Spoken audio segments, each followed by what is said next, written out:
guys, it's Nick, and today is trade deadline day. I'm wearing my Nick Foligno 2025 Winter Classic jersey, and well, today the Hawks turn a page. Nick Foligno has been traded to division rival, the Minnesota Wild. Yes, Foligno was dealt to the Minnesota Wild for future considerations. This was a on good faith trade by the Blackhawks for Fliggy to go play with his brother in Minnesota and potentially Nick's final year in his NHL career. He's a pending UFA, so there's not much the Hawks were going to be able to do here, especially with no retention spot. That's why I feel like the Hawks were only able to get future considerations, which literally means nothing in trade standpoints. Nick Foligno coming to the Hawks was part of a throw-in to when the Blackhawks acquired Taylor Hall. But Nick Foligno became the more important of the that trade, as he ended up becoming the 35th captain in Blackhawks history.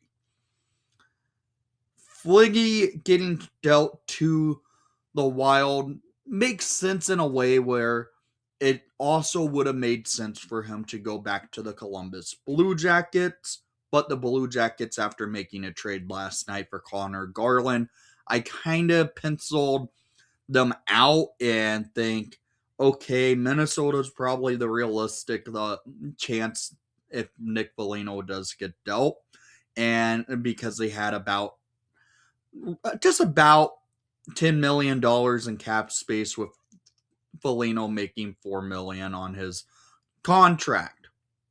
Okay, so they end up having about 9.8. We'll see what happens if Foligno's dealt for future considerations. That's pretty much where I was thinking. Maybe we could have got a 7th round pick, but it really doesn't matter, because what the Hawks are doing is working on good faith for number 17, Nick Foligno, for him to have an opportunity at a Stanley Cup.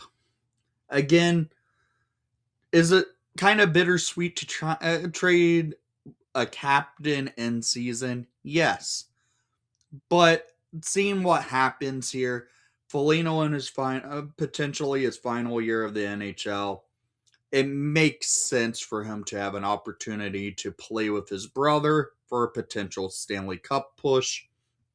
And I respect that. What the Hawks were able to do in good faith, get him in an opportunity for a Stanley Cup run, because the Minnesota Wild have really loaded that roster up for a good look at a potential run. What does this do to the Blackhawks? Well, we already know Connor Bedard got an A, and now we know this morning Jeff Blashill has given another A to number 59, Tyler Bertuzzi, because both those A's became vacant after the Connor Murphy deal and the Jason Dickinson deal. That's another reason why the Hawks weren't able to retain, because the Hawks used up both of their remaining 3 retentions for the trade deadline on Connor Murphy and Jason Dickinson, with also retaining Steph Jones last year, and so paying him for a few more years. But with this, the Hawks have another leadership position open for another player. Right now, we know it's Bedard and Bertuzzi. Could that third A go to the current longest tenured Blackhawk and number 72, Alex Vlasic? I think there's a good chance we could see Vlasic end up wearing an A, but we don't know yet. We'll find out probably tonight when the Hawks play the Vancouver Canucks. So, what does this do? This gives the Hawks more roster open spots for when Anton Frundell is ready to come over from Sweden. Roman Kanserov ready to come over from the KHL. Nick Lourdes another chance up in the NHL. It opens up some line opportunities for young players to come up, and that is what the Hawks are doing. They became the youngest team in the NHL when they traded Jason Dickinson. They are, by a big margin, the youngest team in the NHL now after trading Nick Foligno. This is a youth movement coming to the Chicago Blackhawks, and it's going to be faced by number 98, Connor Bedard.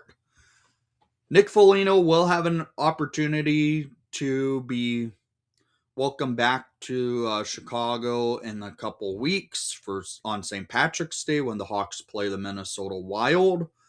And I actually will be at that game, so looking forward to see what the Hawks do for Nick Foligno in that one. So down in the comments down below, I want to hear what your thoughts were on the trade and what your favorite moment of Nick Foligno as a Chicago Blackhawk. Thank you for watching the broadcast. Please leave a like and subscribe if you haven't done so already. And most of all, good luck in Minnesota, Nick, and let's go Hawks.